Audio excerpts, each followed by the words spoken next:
अर्थ संग्रह। अर्थ संग्रह ग्रंथ में आज पेज नंबर 38, पुष्पिका नंबर 8, आर्थि भावना लक्षणम, ये है ना।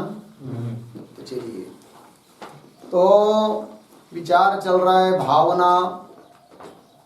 तो भावना का सामान्य लक्षण पूर्व में किया था।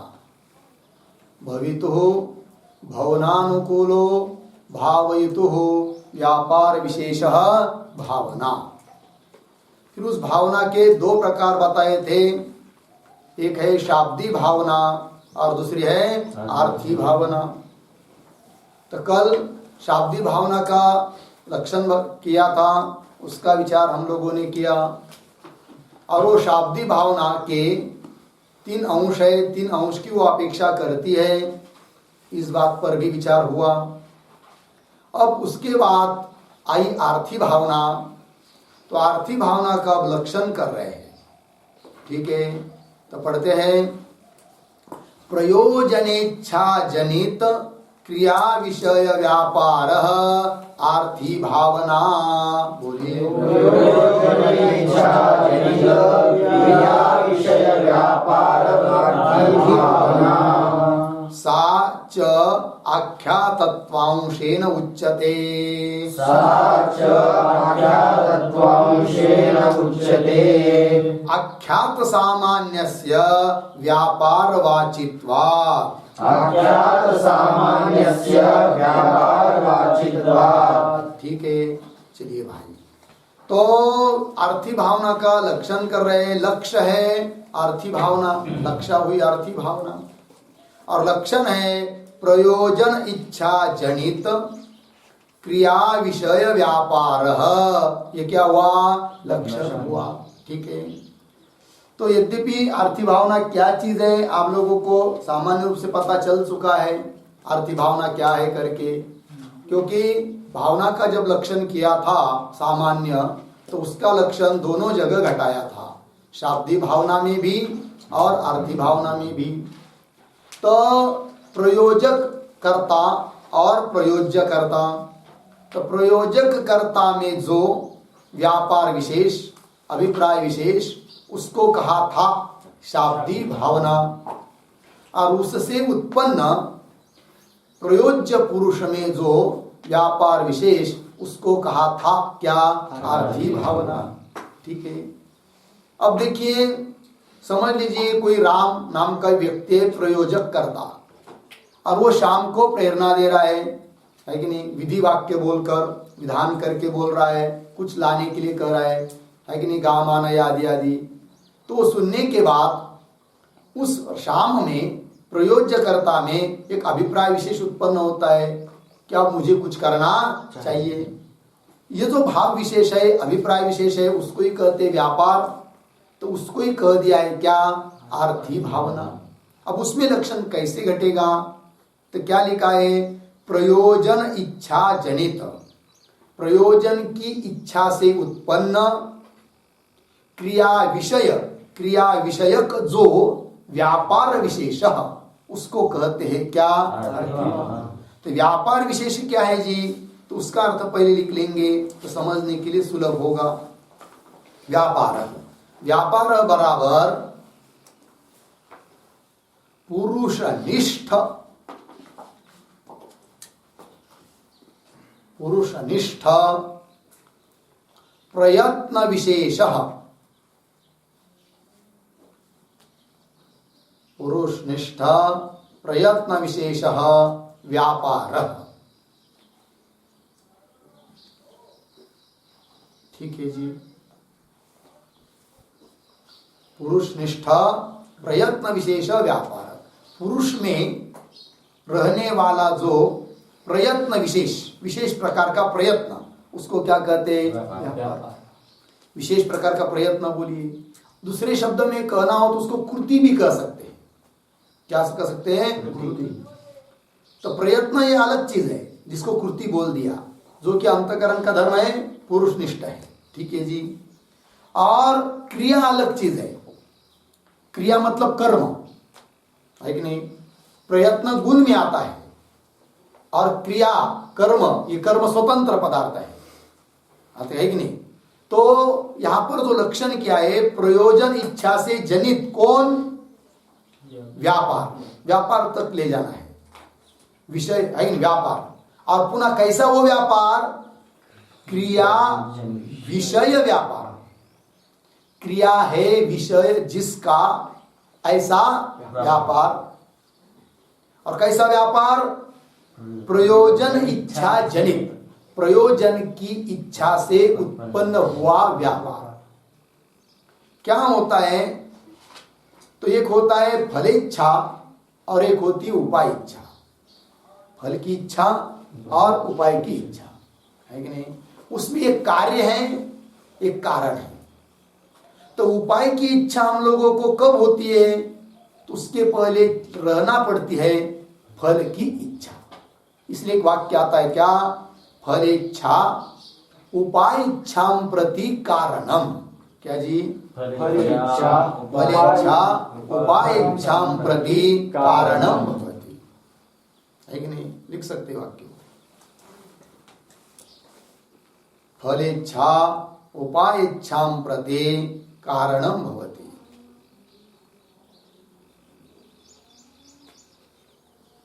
हो गया? चलिए। फल इच्छा उपाय इच्छा प्रति कारणम भवति।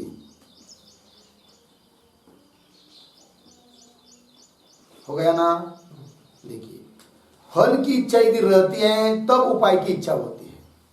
भूख लगी है, रोटी बनानी चाहिए, खाना है, क्योंकि तृप्ति होनी चाहिए, भूख का दुख निवृत्त होना चाहिए। तो फल क्या हुआ? रोटी खाना, भोजन, तृप्ति, ये फल है। उसकी इच्छा है, इसलिए आदमी प्रवृत्त हो रहा है रसोई बनाने के लिए, है कि नहीं? तो ऐसा ही भूख नहीं, कुछ नहीं और उठते सुठते चलो रसोई बनाएंगे, बोलेंगे किस लिए? कुछ नहीं, ऐसे ही बना देंगे। ऐसा होता है कि नहीं होता है? तो कब होता है इच्छा? आटा लाओ, पानी लाओ, लकड़ी लाओ, ये सब जलाओ, करो, है कि नहीं? क्यों उपाय की इच्छा हो रही है ना? वो सब उपाय है, साधन है। तो उसकी इच्छा क्यों हो रही है? फल की इच्छा है, तृप्ति की इच्छा है कि नहीं? भूख निवृत्ति की इच्छा है। तो फल इच्छा उपाय इच्छा के लिए क्या होती है? कारण होती है। उस प्रकार यहां पर प्रयोजन इच्छा, प्रयोजन जैसे लीजिए स्वर्गाधिक, स्वर्ग की प्राप्ति की इच्छा जिसको है वही व्यक्ति क्या करेगा? याग करेगा, यज्ञ करेगा, है कि नहीं? कि कोई भी करेगा? नहीं करेगा। तो स्वर्गादि जो फल है उस प्रयोजन की इच्छा से उत्पन्न, है कि नहीं? कौन? व्यापार। व्यापार मतलब पुरुष निष्ठा प्रयत्न विशेष, कृति रूप जिसको कहते हैं। तो व्यापार उत्पन्न हुआ। चलो भाई, शास्त्र कहता है स्वर्ग काम हो जाए, तो जिसको स्वर्ग की इच्छा है वो याग करे। अब हमको भी क्या है? स्वर्ग की इच्छा है, तो हमको भी याग करना चाहिए। तो ये जो व्यापार विशेष अंतकरण में उत्पन्न हुआ, अब मुझे करना चाहिए, कृति प्रयत्न विशेष, है कि नहीं? तो फल की इच्छा से, प्रयोजन की इच्छा से उत्पन्न हुआ यह व्यापार है। फिर उस व्यापार का विषय क्या है? क्रिया, याग आदि कर्म, है कि नहीं? तो प्रयोजन इच्छा जनित क्रिया विषय व्यापार, यही हुई फिर क्या? आर्थी भावना। लग गया जी? ये क्या हो गई? आर्थी भावना। समझ में आया ना? चलिए, प्रयोजन इच्छा जनित। अब प्रयोजक कर्ता जो होता है, वो जो वाक्य बोलता है, लेकिन लिंग आदि, उसको सुनकर प्रयोजकर्ता में भी भाव विशेष उत्पन्न होता है, अभिप्राय विशेष, प्रयत्न विशेष, वो भी आर्थी भावना है कि नहीं? अब उसने लिंग तो सुना, है कि नहीं? फिर फल की इच्छा हुई, कि अब मुझे इसको पानी लाकर देना चाहिए, गाय लाना चाहिए, तो लाना रूप फल। तो उसकी इच्छा से प्रयोजन की इच्छा से उत्पन्न प्रयोज्यकर्ता में जो व्यापार जिसका विषय है क्रिया, क्या मुझे उठना चाहिए, चलना चाहिए, जाना चाहिए, ले आना चाहिए, तो प्रयोजन इच्छा जनित क्रिया विषय व्यापार वो हो गई क्या, आर्थी भावना हो गया ना। तो चलिए इसको और स्पष्ट रूप से लिखते थोड़ा सा तो समन्वय करने के लिए, तो लिखेंगे आर्थी भावना बराबर भवितुः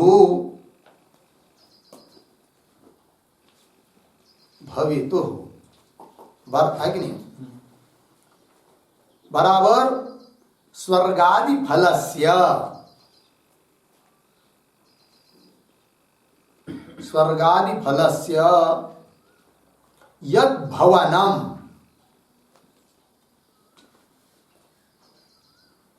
यद भवनम कौंस में लिख सकते हैं प्राप्ति,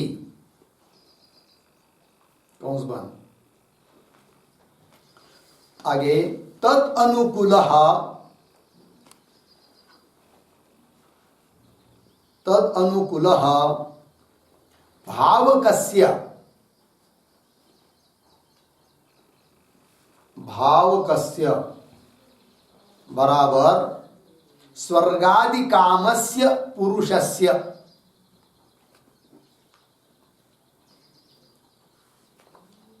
स्वर्गादि कामस्य पुरुषस्य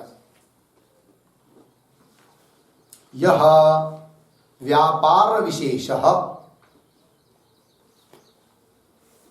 यह व्यापार विशेषः बराबर यागादि क्रिया विषयक, यागादि क्रिया विषयक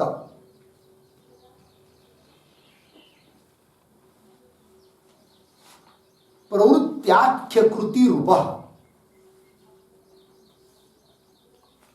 प्रवृत्त्याख्य कृति रूप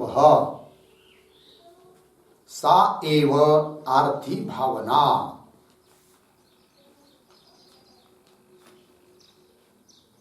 सा एव आर्थी भावना इत्यर्थ।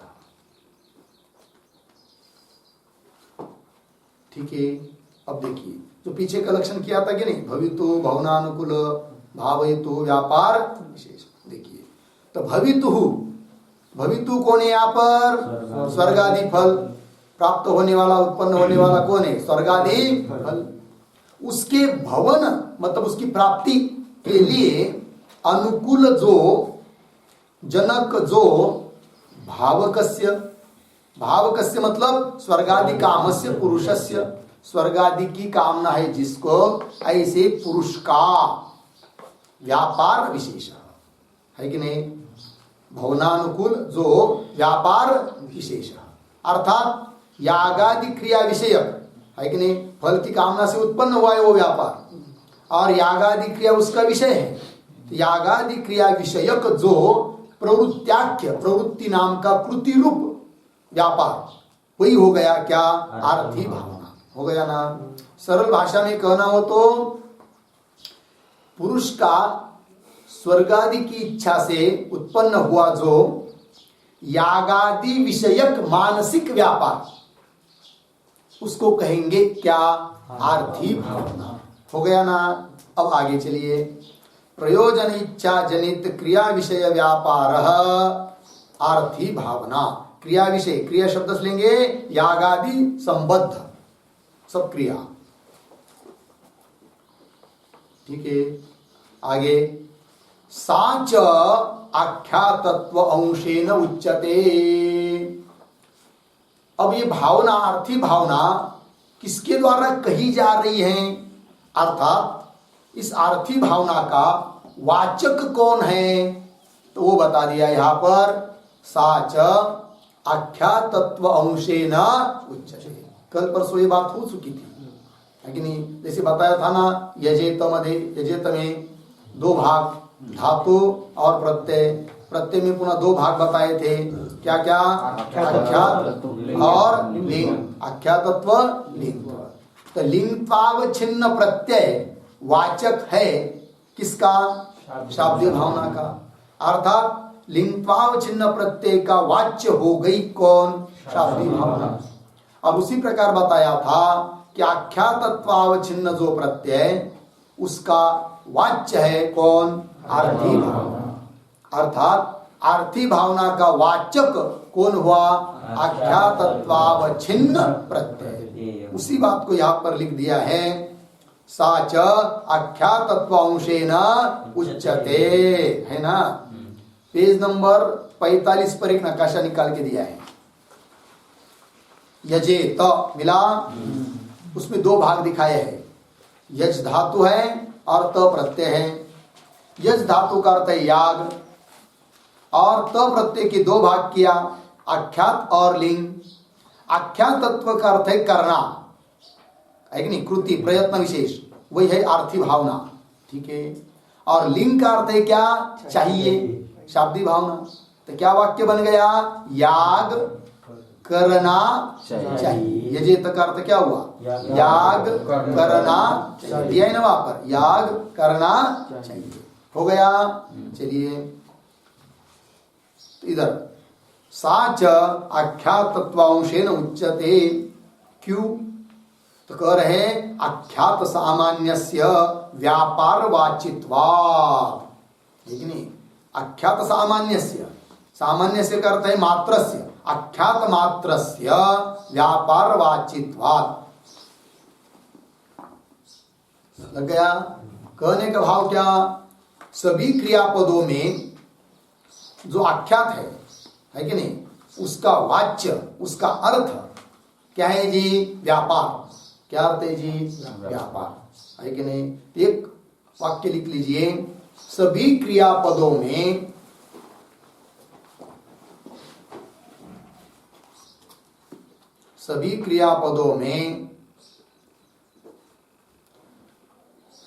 धातु का अर्थ साधन होता है।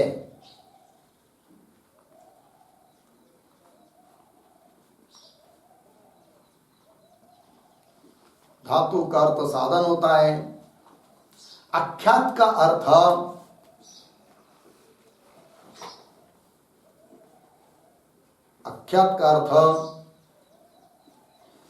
कृति विशेष होता है।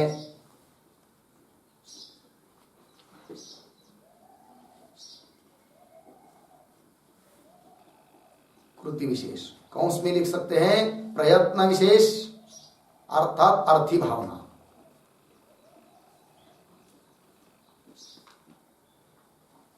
अर्थी भावना कौंस बंद। और लिंग का अर्थ होता है करणीयत्व। लिंग का अर्थ होता है करणीयत्व, मतलब करना चाहिए।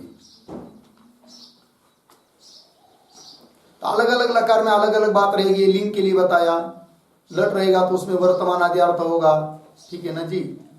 तो चलिए भाई,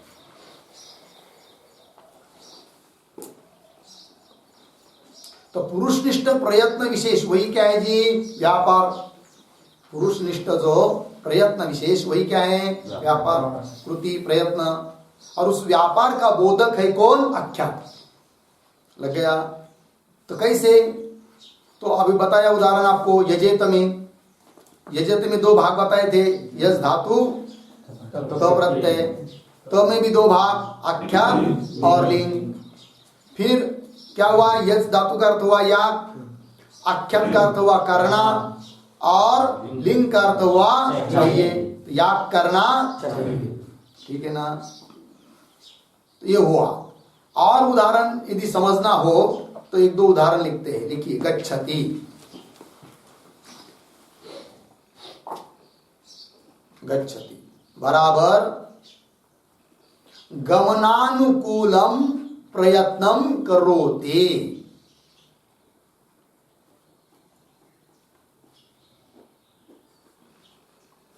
गमनानुकूलम प्रयत्नम करोति।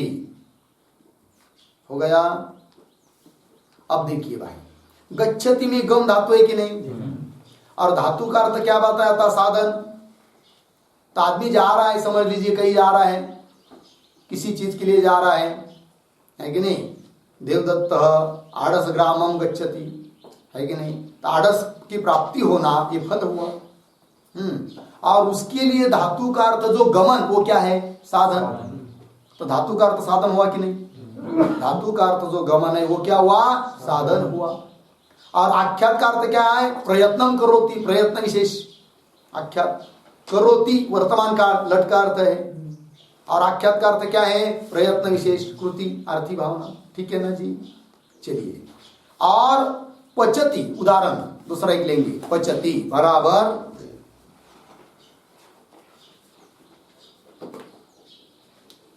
बराबर पाकानुकूलम प्रयत्नम करोति।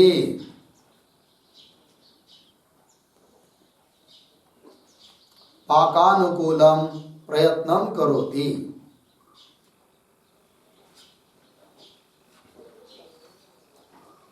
अब देखिए भाई, जैसे देवदत्त ओदनम पचति वाक्य है, तो देवदत्त करता हुआ, ओदन क्या है, कर्म है कि नहीं।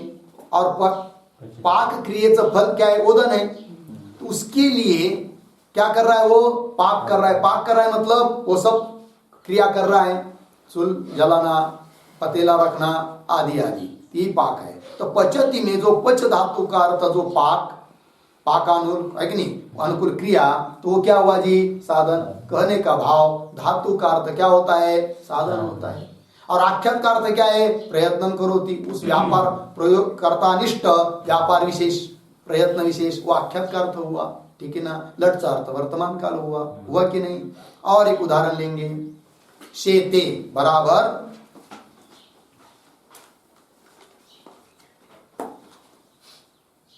शयनानुकूलम प्रयत्नम करोति। शयनानुकूलम प्रयत्नम करोति। ठीक है।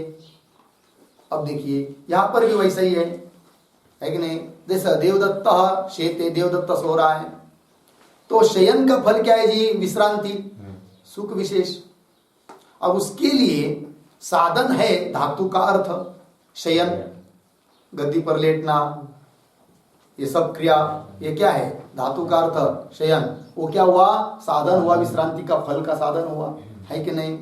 और प्रयत्न जो व्यापार विशेष है, वो किसका अर्थ है फिर, उस पुरुष निष्ठ जो कृति विशेष, प्रयत्न विशेष, वो क्या है, आख्यात का अर्थ है। किसका अर्थ है, तीन का अर्थ है, आख्यात का अर्थ है। समझ में आया। और एक उदाहरण, जगाम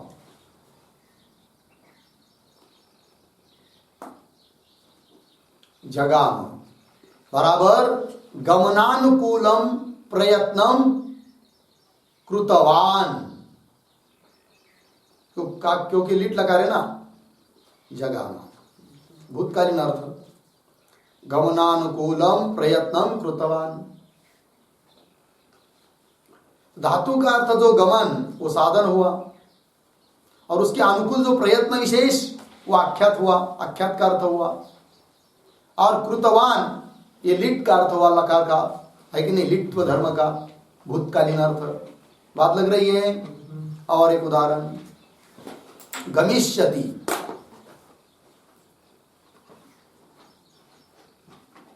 गमिष्यति बराबर गमनानुकूलम प्रयत्नम करिष्यति। इसका अर्थ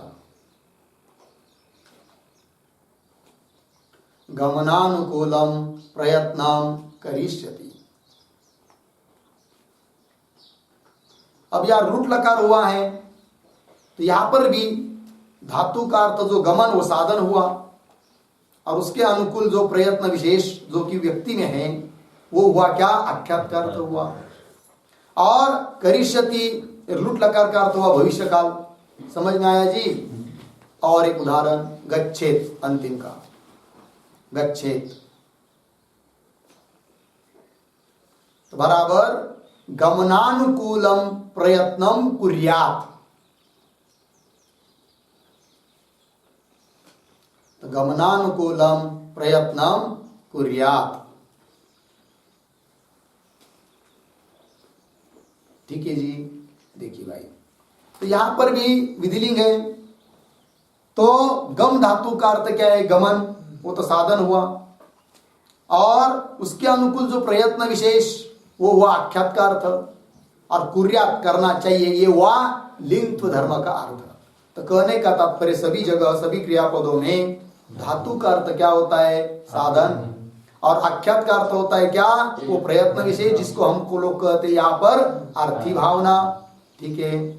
और उस लकार का वो अर्थ होता है, लिंग तो धर्म रहेगा तो उस प्रकार का अर्थ, रुट तो रहेगा तो भविष्य है कि नहीं, लट तो रहेगा तो वर्तमान, रुट तो रहेगा तो भविष्य वगैरह वगैरह, लिट तो रहेगा तो भूतकाल, इस प्रकार से। तो वही लिखा है यहाँ पर। कहने का भाव यह है, इसके लिए सब बताया कि सभी जगह आख्यातत्वांशेन उच्यते। क्या लिखा है? अर्थी भावना साच आख्यातत्वांशेन उच्यते। क्यों? आख्यात सामान्यस्य व्यापार वाच्यत्वात्। सभी आख्यात, लेकिन यावत आख्यात का अर्थ होता है क्या? व्यापार, व्यापार के वाचक, ये है ना। तो चलिए फिर बताइए, अर्थी भावना का वाचक कौन है जी? आख्यातत्वावच्छिन्न प्रत्यय, ये वाचक हुआ। आख्यातत्वावच्छिन्न प्रत्यय का वाच्य कौन हुई? अर्थी भावना। इतना समझ में आया? तो चलिए, अर्थी भावना का लक्षण हुआ और उसका वाचक कौन है, और उस है ना, अर्थात अर्थी भावना किसकी वाच्य है, ये बात भी स्पष्ट हो गई। अब आगे चलेंगे। आर्थी भावनाया अंशत्रयम्। अब उस आर्थी भावना के भी 3 अंश हैं। जैसे कल कहे थे ना, शाब्दी भावना के 3 अंश, उस प्रकार आर्थी भावना के भी 3 अंश है। कौन कौन है वो लिखते नीचे 9 नंबर पुष्पिका में। सा अपि अंशत्रयम् अपेक्षते, साध्यम साधनम इति कर्तव्यताम च,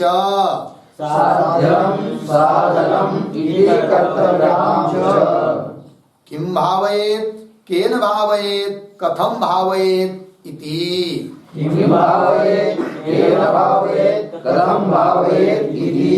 हो गया ना? देखिए भाई, तो 3 अंश हो गए। कौन कौन? किम भावयेत, केन भावयेत, कथम भावयेत। हो गया। तो लिख सकते एक के नीचे एक आप लोग। पहली पंक्ति में लिखेंगे किम भावयेत,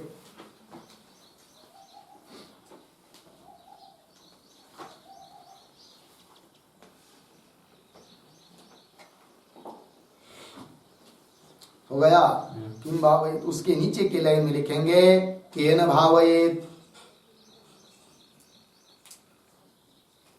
और उसके नीचे के लाइन में लिखेंगे कथम भावयेत।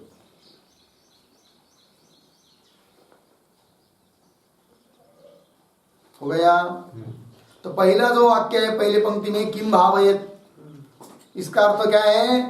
किम कुर्यात, किम जनयेत, उसी के पर्याय शब्द किम कुर्यात, किम जनयेत।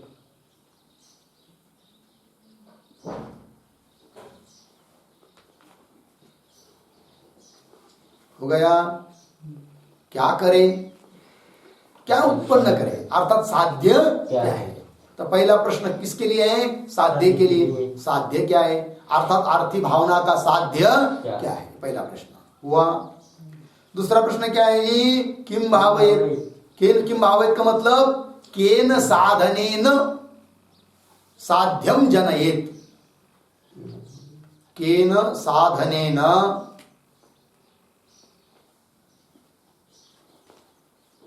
साध्यम जनयेत।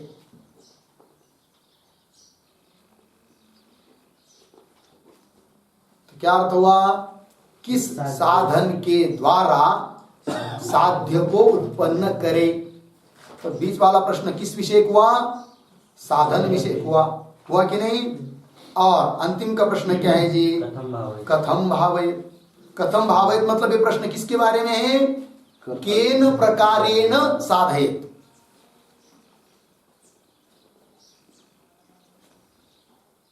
केन प्रकारेण साधयेत।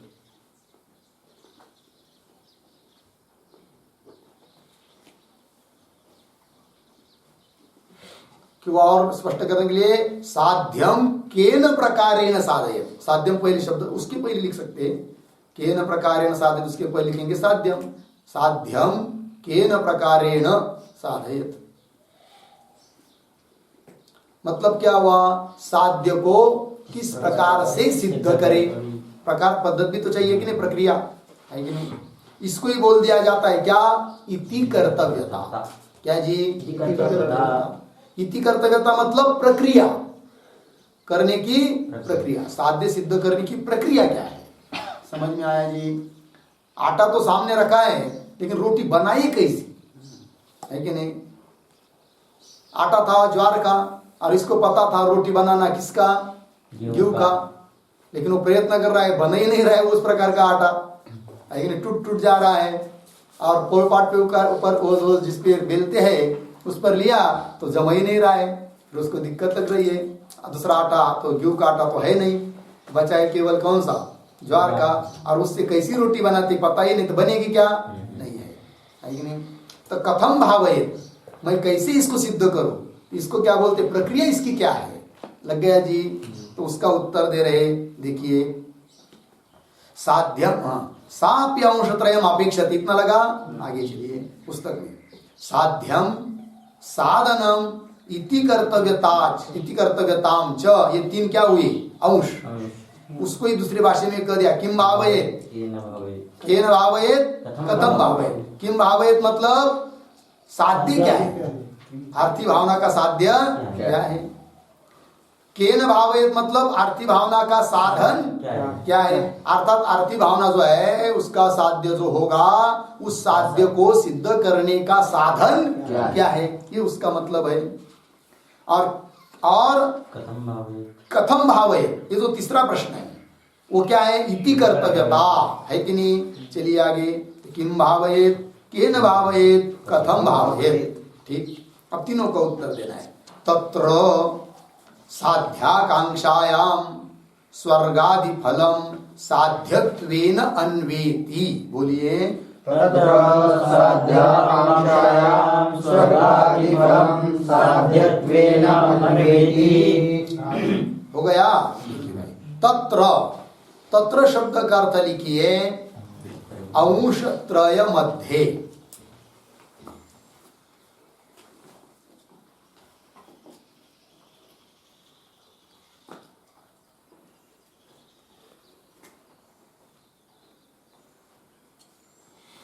लग गया जी? अंशत्रय, उन तीन अंशों के बीच में जो पहला अंश है साध्य के बारे में, तो उसका उत्तर दे रहे साध्याकांक्षायाम, साध्य की आकांक्षा होने पर स्वर्गादि फलम साध्यत्वेन अन्वेति। आर्थी भावना का फल क्या है? स्वर्गादि, स्वर्गादि फल हुआ। साध्यत्वेन अन्वेति मतलब साध्य क्या है जी? स्वर्गादि फल। जो तीन वाक्य लिखे थे, पहली पंक्ति में क्या था? किम भावयेत, उसके आगे लिखे उत्तर के रूप में स्वर्गादि फलम भावयेत।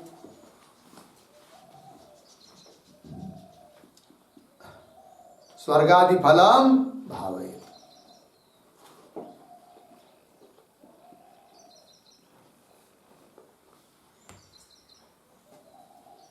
स्वर्गादि फलम हो गया इतना। साध्य क्या हुआ जी? आर्थी भावना का स्वर्गादि फल, ठीक है ना?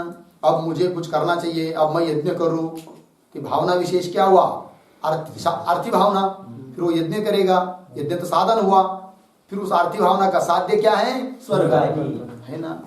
अब यहाँ पर थोड़ा सा विचार करना है हम लोगों को कि आख्यात के द्वारा कही गई है, कही जाती है कौन? आर्थी भावना। लगा? और पद क्या है पूरा? वो यजेत। क्या है जी? यजेत। तो यजेत में 2 अंश किए थे ना, यज धातु और त प्रत्यय। त प्रत्यय के 2 अंश किए थे, लिंग आख्या। लिंग से बताई थी कौन? शाब्दिक भावना। और उस शाब्दिक भावना का फल बताया था कौन? आर्थी भावना। शाब्दिक भावना का फल आर्थी भावना क्यों लिया था? उसके लिए क्या हेतु दिया था? शाब्दिक भावना से उत्पन्न होते हैं एक प्रत्यय गम्यत्वेन समानाभिधान श्रुते।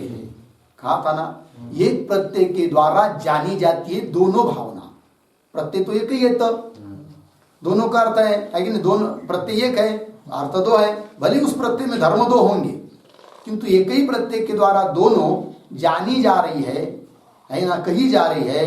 अतः एक साधन है और एक साध्य है, एक प्रत्यय गम्यत्वेन। ठीक है। अब स्वर्ग कामो यजेत ये वाक्य है। क्या वाक्य है जी? स्वर्ग कामो यजेत। यजेत ये भिन्न पद है और स्वर्ग कामो ये भिन्न पद है। ठीक है। अब यजेत में जो त प्रत्यय में जो आख्यातत्व धर्म, उसका अर्थ है आर्थी भावना। और आर्थी भावना का साध्य क्या बताया? स्वर्ग। ठीक है ना। अब यहां पर पूर्व पक्षी शंका करता है कि आर्थी भावना का साध्य स्वर्ग को नहीं कहना चाहिए। क्या बोलता है जी? आर्थी भावना का साध्य जो तुम कह रहे हो, कौन? स्वर्ग, वो नहीं कहना चाहिए। बोलेंगे फिर किसको कहना चाहिए? तो वो बोलता है, ध्यान दीजिए पुस्तक में नहीं है, लक्ष्य दीजिए। तो वो कहता है पूर्व पक्षी, जैसे तुमने शाब्दी भावना का साध्य लिया आर्थी भावना, क्यों? एक प्रत्यय गम्यत्वेन, एक प्रत्यय के द्वारा जानी जा रही है, बराबर। उस प्रकार हम कहेंगे कि यजेत में 2 अंश है ना, यज धातु का अर्थ क्या है? याग। और उसी धातु को प्रत्यय जोड़ा है तो उसमें आख्यातत्व अंश से लिया आपने आर्थी भावना। फिर उस आर्थी भावना का साध्य लेना चाहिए याग को। आर्थी भावना का साध्य किसको बनाना चाहिए? याग को। कौन बोल रहा है? स्वर्ग को नहीं बोलना चाहिए, याग को बोलना चाहिए।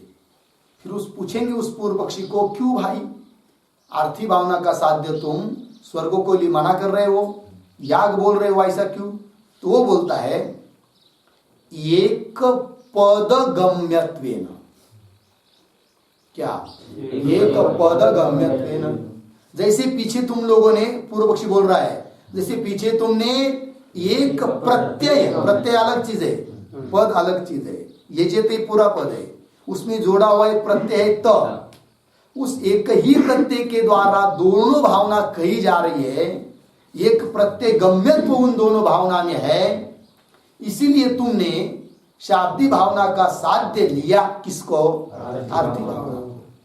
वैसे हम कहेंगे एक पद यजेत, एक पद गम्यत्वेन, एक पद के द्वारा दोनों का बोध हो रहा है। किसका? याग का और आर्थी भावना का। पद तो एक ही हुआ, यजेत।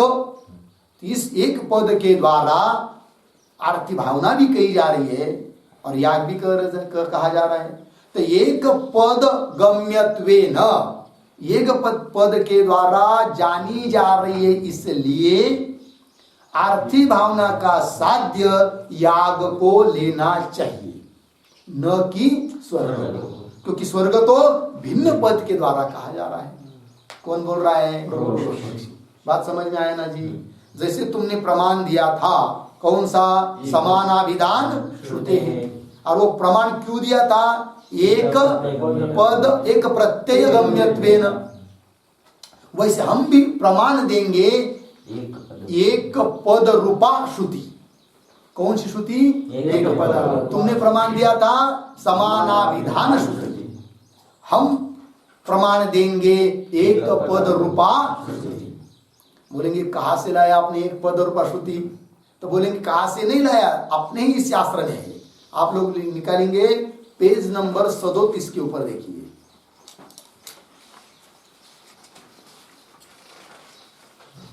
मिला लिखा है 19 में लिखा है ना, सापि त्रिविधा विभक्ति रूपा एका विधान रूपा एक पद रूपा च इति। मिला नहीं मिला? पेज नंबर 67, 37 नहीं 67, 67 समझ में आया? अब मिला 19 में, सा अपि त्रिविधा विभक्ति रूपा एका विधान रूपा एक पद रूपा।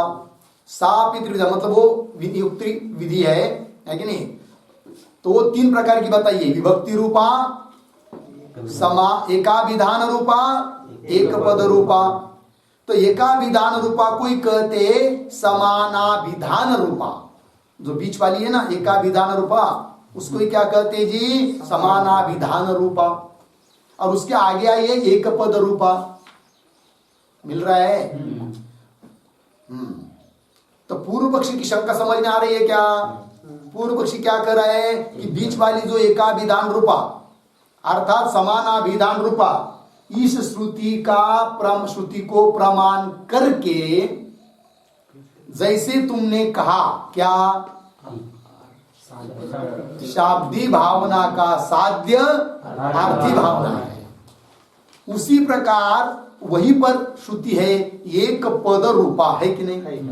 तो उस एक पद रूपा श्रुति का आधार लेकर हम कहेंगे आर्थी भावना का साध्य होना चाहिए।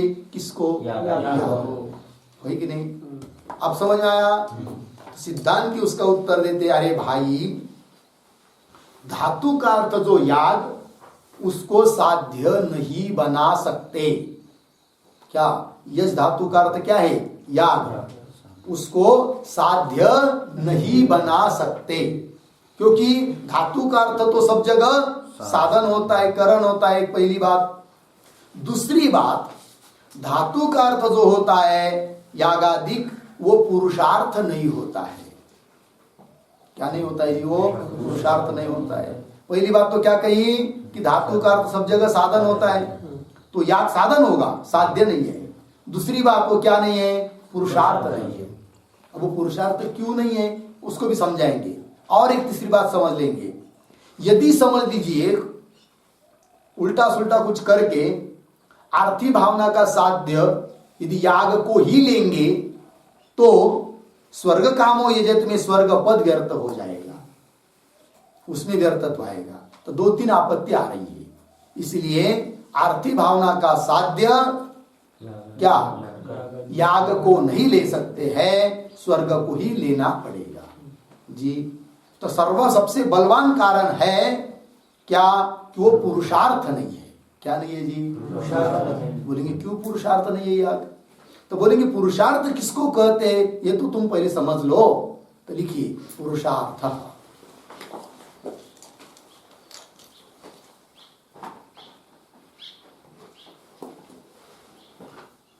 बराबर यम ज्ञातम सत,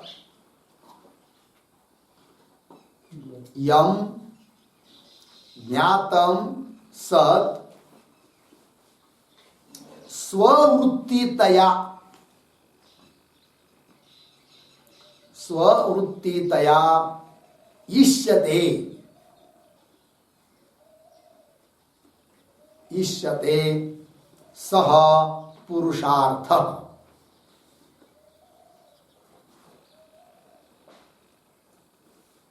हो गया? यम ज्ञातम सत स्ववृत्तितया इष्यते सह पुरुषार्थ। ठीक है, अर्थ समझ लेंगे। यम ज्ञातम सत, जिसको जान लेने पर सुनने वाला आदमी चाहता है, क्या चाहता है? स्ववृत्तितया, अपने को वो मिले, अपने को होना चाहिए, है कि नहीं? इष्यते सह पुरुषार्थ, उसको क्या कहते हैं जी? पुरुषार्थ कहते हैं। जिसको जान लेने पर अपने लिए वो होना चाहिए ऐसा जो चाहता है कि नहीं? स जिसको चाहता है वो क्या हुआ? पुरुषार्थ हुआ, है कि नहीं? जैसे स्वर्ग का वर्णन सुना, यन्न दुखेन संभिन्नम न च ग्रस्तम अनंतरम आदि आदि, ऐसा एक स्वर्ग है सुख विशेष कि वो प्राप्त होने पर कभी नष्ट नहीं होता है कि नहीं, और न च ग्रस्तम अनंतरम, नष्ट नहीं होता है कि नहीं, यन्न दुखे न संबिनम, और जिसमें बिल्कुल दुख नहीं है, सुख ही सुख, सोली सुख, वर्णन कर दिया सुख का, किसका, स्वर्ग का, है कि नहीं। कैसा वो बात नहीं अलग, लेकिन वर्णन करने के लिए क्या कह दिया, स्वर्ग ऐसा है, जहां जाने पर क्या है जी, वहां पर बिल्कुल सुख ही सुख, वहां कोई आपको पैर में कांटा नहीं चुभेगा, है कि नहीं, ठंडी नहीं लगेगी, है कि नहीं, फिर क्या, अर्थात कोई दुख नहीं होगा, बिल्कुल दुख नहीं, क्या है फिर, सुख ही सुख है। सोते समय सुख, खाते समय सुख, घूमते समय सुख, सब सुख ही सुख है, किसका, स्वर्ग का। और ऐसा स्वर्ग का वर्णन सुनने के बाद सुनने वाला आदमी चाहता है, अच्छा इतना बढ़िया होता है स्वर्ग, अरे बाप रे, हमको भी चाहिए फिर, तो स्ववृत्तिता इष्यते, वो क्या है जी, पुरुषार्थ है कि नहीं। अब याग सुनने के बाद कोई चाहता है क्या, याग मेरे लिए होना चाहिए, मैं याग, है कि नहीं, मुझे चाहिए नहीं, याग फिर क्यों करता है, तो उससे स्वर्ग मिलना रहता है, इसीलिए करता है कि नहीं। और जो याग है वो करते समय तो बहुत दुख होता है, और दुख के लिए, दुख किसी के लिए इष्ट है क्या, दुख कोई चाहता है क्या, नहीं। याग करते समय बहुत सारा दुख होता है, क्या दुख होता है, सबसे पहले धन खर्च होता है कि नहीं, नष्ट होता है, धन लगता है कि नहीं, उसमें धन खर्च होता है, पुनः बहुत सारे परिश्रम करना पड़ते, मेहनत, इधर की लकड़ी लाओ, उधर की लकड़ी लाओ, इधर का मंडप बुलाओ, इधर ब्राह्मण को आमंत्रण दो, बहुत दौड़ धूप करनी पड़ती है, तो बहुत सारा कष्ट होता है, किसमें, याग में होता है कि नहीं, बहुत कष्ट होते हैं। तो कहने का तात्पर्य जो कष्ट में होता है वो किसी के लिए इष्ट नहीं होता है। तो याग धातु का जो अर्थ है, यस धातु का अर्थ जो याग, वो पुरुषार्थ नहीं है, इसलिए उसको साध्य रूप से अन्वय नहीं कर सकते हैं। फिर साध्य रूप से अन्वय किसको करेंगे, स्वर्ग को ही करेंगे, और जबरदस्ती से करेंगे तो स्वर्ग पद व्यर्थ हो जाएगा, अनर्थत्व आएगा, व्यर्थत्व आएगा उसमें, ये भी नहीं होना चाहिए। इसीलिए आर्थी भावना का साध्य क्या है, स्वर्ग है। और ऐसे पुरुषार्थ कितने होते पता है, 4, धर्म, अर्थ, काम और मोक्ष, ये 4 पुरुषार्थ बताए जाते हैं जी, हो गया ना। तो क्या हुआ फिर, आर्थी भावना का साध्य रूप से अन्वय किसका हुआ, स्वर्गादिक का हुआ। तो वही लिखा है, क्या लिखा है जी, तत्र साध्याकांक्षायाम स्वर्गादिकम साध्यत्वेन अन्वेति, हो गया ना जी। तो अन्वय, साध्य रूप से अन्वय किसका हुआ, स्वर्ग का हुआ, ठीक। तो जो 3 वाक्य थे, किम भावयेत, उसके आगे लिखा कि नहीं, स्वर्गादि फलम भावयेत, हो गया। अब दूसरा अंश है कौन सा, केन भावयेत, साधन क्या है, तो उसको लिख रहे आगे, साधनाकांक्षायाम यागादि करणत्वेन अन्वेति, बोलिए, साधनाकांक्षायाम यागादि करणत्वेन अन्वेति। पर साधन क्या, करण, साधन मतलब करण, तो करणत्वेन अन्वेति, करण रूप से अन्वय हो रहा है, साधन रूप से अन्वय हो रहा है, किसका, याग का। तो याग क्या हुआ, साधन। तो जो आपने बीच में वाक्य लिखा था केन भावयेत के आगे, वो क्या था, केन साधनेन साध्यम जनयेत, केन साधनेन साध्यम जनयेत। अब आर्थी भावना का साध्य क्या है, स्वर्ग। तो साध्य जो स्वर्गाधिक है उसको केन साधनेन, किस साधन से सिद्ध करे, तो साधन मिल गया। कौन साधन मिला, यागादि, हुआ ना। तो ये जो वाक्य है पुस्तक में आया हुआ, साधनाकांक्षायाम यागादि करणत्वेन अन्वेति, इसके आधार पर एक वाक्य लिख लीजिए, आर्थी भावना भाव्य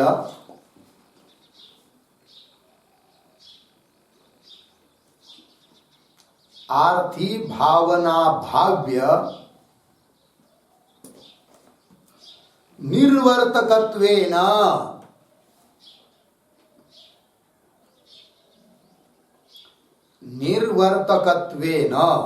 कौंस में लिखिए, संपादकत्वेन बराबर जनकत्वेन कौंस बंद, संपादकत्वेन बराबर जनकत्वेन कौंस बंद। आगे यागादेः करणत्वं भवति, यागादेः करणत्वं भवति पूर्ण विराम। न तु आर्थि भावनायाः, न तु आर्थि भावनायाः जनकत्वेन,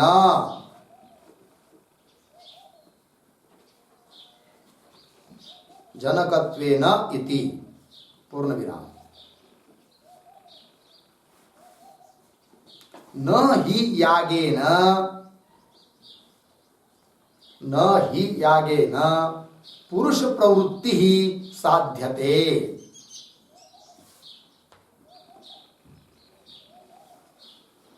न हि यागेन पुरुष प्रवृत्ति ही साध्यते। हो गया अर्थ देखिए भाई।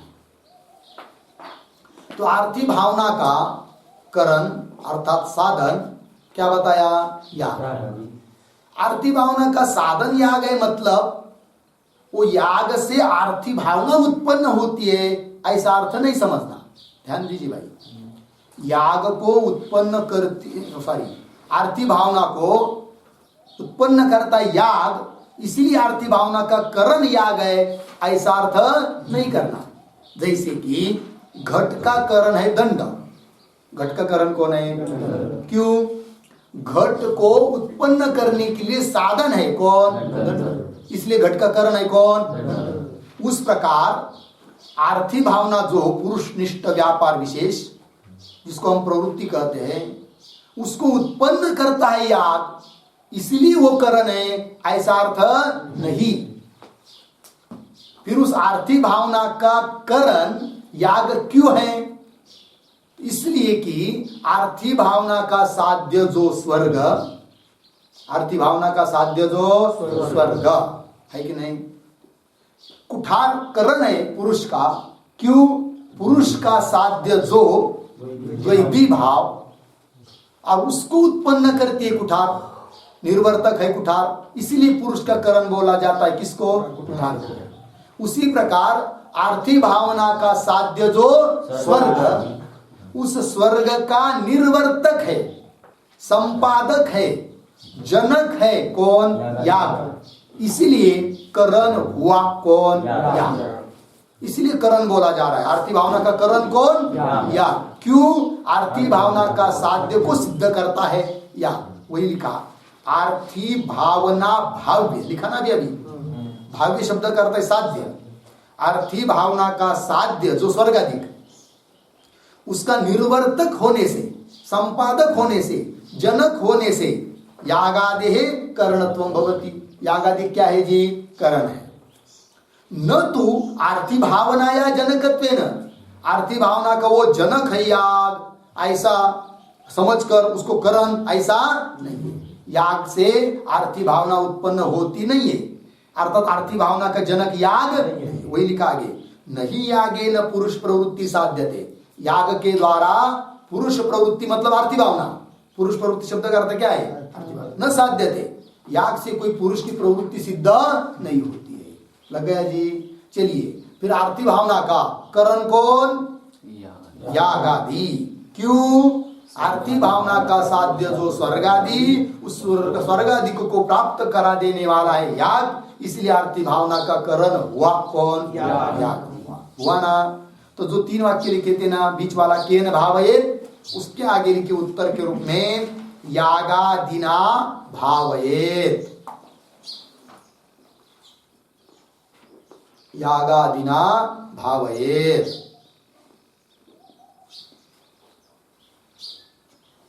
हो गया जी? तो आर्थी भावना के जो तीन अंश है, किम भावयेत, केन भावयेत, कथम भावयेत, उनमें से दो अंश का उत्तर मिला। किम भावयेत? स्वर्गादि फलम भावयेत। केन भावयेत? यागादिना भावयेत। अब रह गया अंतिम का प्रश्न, कथम भावयेत। ठीक है, किंतु इसका विचार हम लोग कल करेंगे। ठीक है। ओम पूर्णमदः पूर्णमिदं पूर्णात् पूर्णमुदच्यते पूर्णस्य पूर्णमादाय पूर्णमेवावशिष्यते।